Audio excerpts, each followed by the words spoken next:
Imagine the San Francisco Giants finally get their long-awaited downtown stadium, and it looks like this.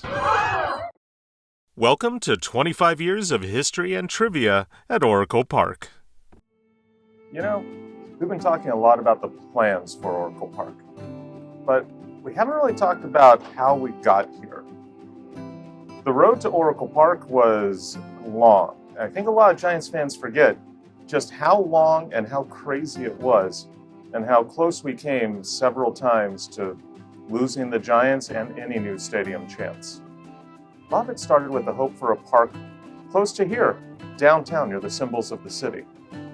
But those ideas changed a lot. So, why don't you come with me? Let's start the long road to get to Pac Bell Park. This is going to be a long video, so buckle in.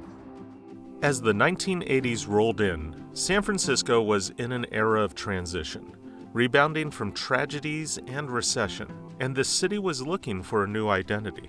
This set the scene for how sports might factor into its future. With industrial jobs at the Port of San Francisco having evaporated, the huge industrial land in Mission Bay was ripe for redevelopment, and the mostly low-density industrial neighborhood in South Beach was ready to be redeveloped as well. And that was perfect because Giants fans at Chili Candlestick Park were fed up. In 1976, with dwindling attendance, the Giants were nearly sold to Labatt Brewing, who wanted to move the Giants to Toronto. A minority owner under Horace Stoneham, Bob Lurie, put together an alliance to buy the Giants and keep them in San Francisco. Making that deal was hard. He fell out with one partner just as the deal was passed, and then found a new partner in Phoenix, and had to fight off that partner trying to sell his 49% to a group trying to move the Giants to Washington, D.C., eventually buying that partner out. Let's be honest. This video is not going to make Bob Lurie look like the friend of Giants fans. But you have to be fair to the man. Without him, the Giants aren't in San Francisco today. By 1982, fans were fed up with the cold and wind at Candlestick, and rumbles had already started about making changes, like this proposal to put a dome over the stick that was floated in early 1982. But by late 1982, a city-led panel researched 16 potential sites for a new stadium. Out of them all, they determined that the China Basin area was the best spot for a new sports venue. So they picked the right site on the first try. It's all smooth sailing from here, right? Yeah, who are you kidding? Right away, debate about the site started. The railroad wanted to put the stadium on the seemingly impossibly skinny site across the corner from the China Basin site, along Townsend and King between 3rd and 4th. In October of 1983, Mayor Dianne Feinstein stuck with the China Basin site with a seemingly hasty proposal for a gargantuan stadium on the shores of the Mission Channel. Now, if this looks familiar, that's because it should. This appears to just be a photo of the Indiana Hoosier Dome in Indianapolis, photoshopped into San Francisco, before Photoshop was a thing. By October 1983, a more tailored plan was released, which included a moving grandstand that would rotate depending on whether football or baseball was being played. And Mayor Feinstein began talking about how San Francisco needed to build or risk losing its sports teams. Of course, at this point, the city was looking for a home for both the Giants and 49ers. So they saw the stadium as a bulky multi-sport venue born out of the concrete monstrosities of the mid-20th century. Hence, this big plan. Despite this, the plans fizzled out. 1984 saw other proposals pop up, particularly with Bill Poland, the owner of Showplace Square, suggesting a new park be built at 7th and Townsend, across from his thriving district. While the mayor suggested moving the stadium even further from downtown by going near San Francisco Airport in San Bruno. And the most fanciful of plans was published, a floating stadium on the piers, a plan that seemed eerily predictive of the original Warriors Arena plan before the current site of Chase Center was chosen. At the start of 1985, yet another new task force recommended a new site for a stadium, this time at Rincon Hill, just north of Interstate 80, right at the base of the Bay Bridge. This site on the corner of Spear and Harrison was favored. They thought it wouldn't affect residential development as much, which is pretty ironic. There's a couple of high-rise residential towers here now. But its proximity to downtown, freeways, the bayfront, and this movie-quality view of the Bay Bridge made it a very tantalizing potential site. However, Mayor Feinstein began to pull back her involvement in the ballpark push, opening the door for private developers. Two different sites on either side of Interstate 80 in downtown were pushed for by two different developers. Downtown developer Peter Stalker favored the site on Main and Harrison, but Showplace Square owner Bill Poland favored one on the south side of the bridge. This was notable because it was the first push for a baseball-only facility. Unlike the multi-sport domes previously announced, the new designs would try to recreate the ambiance of Seals Stadium and wanted an old-fashioned design evoking Fenway Park or Wrigley Field, which sounded great. Poland also wanted the, quote, foundation for a retractable roof that would open like a giant fan, which sounded far less traditional or great. The Stalker plan would win out, but ended up on the South Beach site with the promise of being privately financed, partially through a limited amount of lifetime seats sold and a built-in hotel and restaurants. It featured a landmark glass rotunda that would sit in center field and be the entrance to the hotel, which sounded awesome. It also had a, quote, plastic covering that could be pulled over everything except the upper grandstands to become a convention center, which sounded less awesome. You know, the high outfield walls would have blocked the views during the game, but it's hard to argue that this would not have been the most scenic location for a giant stadium. The glass rotunda would have been right back here behind me at the corner of Brandon and the Embarcadero. And let me tell you, this view, well, it would not have sucked at all. It was reported that Stalker wanted an ownership stake as part of the stadium plan, and that there was some level of a deal in place for it.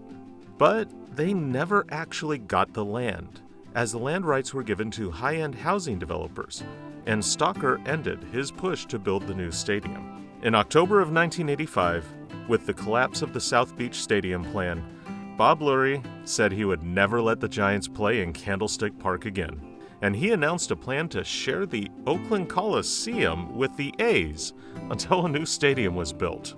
Well, Oakland's mayor, Lionel Wilson, took only a day to say that the Giants weren't welcome to play in the Oakland Coliseum, and by January, Bob Lurie announced the team would return to Candlestick Park after all. Around this time, San Francisco Supervisor Quentin Kopp proposed building a new stadium at Mission Street between 3rd and 4th Streets, which you might know currently as Moscone Center North and Yerba Buena Gardens. Now, anyone who's been to Yerba Buena Gardens or the Metreon know that the downtown view of skyscrapers here is pretty amazing, at least nowadays. Too bad the Kopp plan would have had that view apparently blocked by a parking garage. That plan, which would have blocked the expansion of Moscone Center, was never seriously considered. In April of 1986, San Mateo County offered 2 plots of land near the Bay Meadows racetrack in the city of San Mateo, located right next to the interchange of Freeways 101 and 92. But soon the county would drop that offer. But those were not serious plans. In May of 1986, Mayor Feinstein presented a new plan, one that would actually go on the ballot. And that was here at the corner of 7th and Townsend at the Caltrain rail yards, across the street from what was then Showplace Square. This site was just blocks from the old Seals Stadium site, and in one of the then most vibrant areas of the city, on the edge of the Mission Bay redevelopment. And the plan had Lurie's support. But look at that possible outfield view of freeway off-ramps from Interstate 280. That looks more evocative of Los Angeles than San Francisco, especially considering the city's history with freeways. Feinstein said no new taxes or public bonds would be needed to build the stadium, but some of the city's existing hotel tax might be used in case of overages. But that was enough for Prop W to be defeated in November 1987. And as Mayor Feinstein termed out, Art Agnos became mayor after opposing the ballpark measure. Bob Lurie was furious and vowed to move the team out of San Francisco.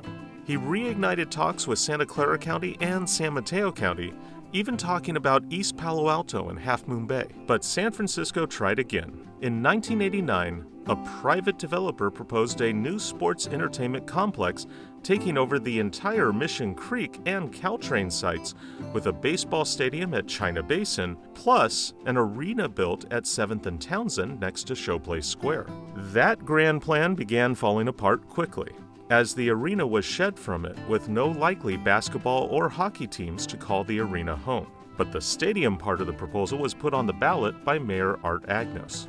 Agnos got Lurie on board by adding a provision that the Giants would be released from their Candlestick Park lease if the proposal was defeated.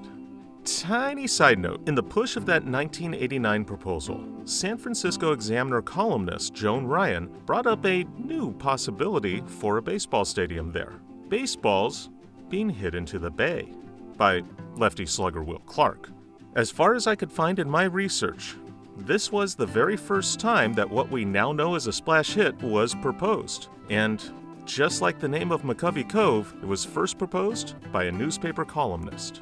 But with the Giants on the road to their first NL pennant in decades, things were looking hopeful. And then...